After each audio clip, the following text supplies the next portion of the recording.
Magandang araw po sa lahat. Naku, napakainit po ng panahon ngayon. Kasing init nitong nasagap nating balita.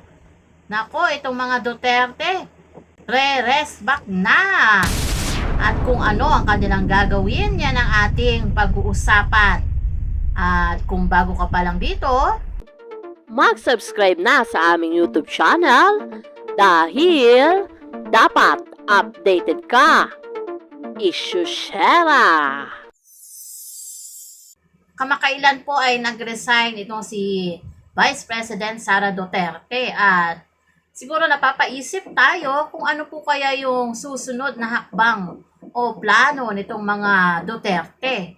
Tapos itong si Tatay Digong napabalita na patay na raw. Naku, anak ng teteng talaga. Etong mga galit kay Duterte, kung ano-ano na lang pinakakalat ng mga balita. Mga chismosa po yata itong mga ito. Ayon nga sa isang kasabihan ang naniniwala sa sabi-sabi, masahol pa sa malansang isda. Ay, mali. Mali. Ang naniniwala pala sa sabi-sabi ay walang bait sa sarili. Yan po ay pinabulaanan mismo ni Senator Bongo sa kanyang Facebook Live. Sinabi niya na buhay, alive and kicking itong si Tatay Digong. At hindi totoo itong mga pinakakalat na balita na siya ay patay na. Nagbiro pa nga siya doon na lahat naman ng tao sa mundo ay mamamatay. Ang dapat daw itanong ay kung bakit buhay pa raw siya. So ayun, heto na nga ang pasabog ng mga Duterte. 3 Duterte po ang tatakbo sa pagkasenador sa taong 2025. Sina dating President Rodrigo Duterte, Congressman Paulo Duterte, at Davao City Mayor Sebastian Duterte ay tatakbo po sa Senado sa 2025 elections. Yun, palakpakan. Heto na, aariba na mga Duterte. Naku, maganda po ito. Alam naman natin na mga Duterte ay maalam sa batas.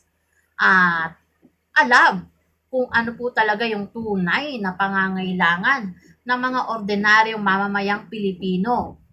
Iyan po ay ayon mismo kay Vice President Sara Duterte. Kumpirmado po. Eto at panoorin natin. So mag-field ka ng 2025 elect senador? Ang ingon sa ako ang mama. Ang mudagan ang senador, ang ako ang manghod, si Baste Duterte.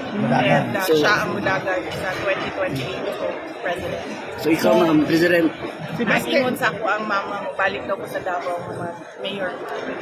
Sa 2025? O na siya ang... Kailan ka babalik sa Davao? Kailan ka babalik sa Davao, Mayor? Inaabangan namin taga Davao. Kailan next year? Pag-uusapan namin. So, walang idea kung magre-resign tayo as VP. Wala namang ganung usapan. Walang ganun na usapan. So next year ma'am, 2025, mayroon kayong senador campaign? Lahat sila raring na tumakbo Si PRD, senator. Yung kuya ko, si Paulo Duterte, yung congressman ngayon, senator. Si Sebastian Duterte. So, 3 ang Duterte next year for senator. Yes, 3 ang Duterte next year. Confirm na ba yan galing sa'yo, VP? Okay na yan, okay na yan ma'am. Walang president sa Duterte ma'am. Walang mag-president sa Siya may Duterte. presidency. Ang ingon sa ko ang mama nga kung manod ko no, Ikaw gyud. dagan ko president. Ayan. At ang malupit pa dyan, sabi po at ang gusto po ng nanay ni Vice President Sara ay itong si Baste ay tumakbo as president. Naku, magandang laban po yan. Naku, siguradong iikot po ang puwet. Ay, iikot ang puwet. Mali. Ano naman po kaya ang masasabi ng taong bayan, ng ating mga kababayan patungkol dito sa sinabi ni VP Sara na itong 3 Duterte ay tatakbo sa susunod na taon, sa taong 2025. Yes, sabi ni Carl Eric, ay talagang napayes ang ating kababayan na si Carl. O bakit kaya no? Siguro tuwang-tuwa siya. Masayang-masaya siya sa nabalitaan niya. I will vote all of them, period. Sigaw ni Risa Paburan. Talagang may period pa talaga, no? Heto, patawa si Mamski D. Baka raw gusto rin tumakbo ni Kitty Duterte. Baka gusto nilang isabay na rin. Patawa, no? Okay lang yan. Kahit pa lahat ng member ng pamilya nila tatakbo, tayo naman ang mamimili kung sino ang gusto natin. Irespeto na lang natin sila. Basta ako, I love Philippines, sabi ni Norman Orena. Tama nga naman ano. Lahat naman na may karapatang tumakbo. Nasa sayo kung iboboto mo sila o hindi. Dadaan naman yan sa botohan. At hindi naman din lahat ng gusto mo ay yun lang ang may karapatang tumakbo. Ano ho? Pwede ang kahit na sino basta kwalipikado. Nasa sayo na lang kung hindi mo sila iboboto o iboboto mo sila. Kung hindi, manahimik ka na lang.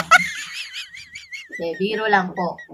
So, ayun po ang nasagap natin. Mainit na balita. Nako, ano na kaya ang umiikot sa isip na itong mga anti-Duterte o itong mga may galit kay Duterte. Lalo na itong mga netizens na kung ano-ano ang mga pinagsasabi patungkol dito sa pamilyang Duterte. Kayo po, ano po ang inyong masasabi patungkol dito sa balitang tatakbo ang mga Duterte? 3 Duterte po ang tatakbo sa susunod na taon. Kayo po ba ay natuwa? Nagalit? Nalungkot? Nagulat? I-komento nyo po sa ating comment section at kung ano po ang inyong masasabi para pwede nating talakayin sa susunod nating talakayan. So, yun lamang po. Maraming salamat sa inyong pakikinig. Hanggang sa susunod na talakayan, mga ka-issue, God bless and have a good day. Ano ang inyong reaksyon patungkol dito?